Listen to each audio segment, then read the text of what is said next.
इस्माइल हानिया के कत्ल मामले में बड़ा इंकशाफ हुआ है। एक रिपोर्ट के मुताबिक काफी दिनों से ये प्लानिंग चल रही थी। महीनों पहले गेस्ट हाउस में बम रख दिया गया था।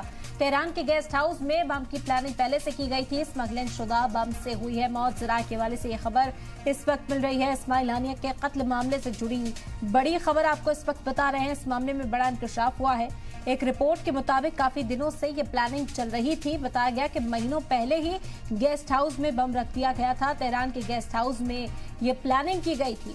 हालांकि ईरान ने इस पर गुस्से का इजहार भी किया है और जल्द इसका बदला लेने की बात कही जा रही है। लेकिन इस मामले में जो इंकशाफ हुए हैं ये हैरान करने वाले हैं कि महीनों पहले गेस्ट हाउस में बम रखा गया था। तेहरान के गेस्ट हाउस में प्लानिंग हुई थी। स्मगलिंग शुदा बम से मौत हुई। ज़राए के हवाले से ये खबर इस वक्त आप तक पहुंचा रहे हैं कि इस्माइल हानिया के कत्ल मामले में जो बम की प्लानिंग थी कई महीने पहले से ही की गई थी। महीनों पहले गेस्ट हाउस में बम रखा गया था। तेहरान के गेस्ट हाउस में इसकी प्लानिंग की गई।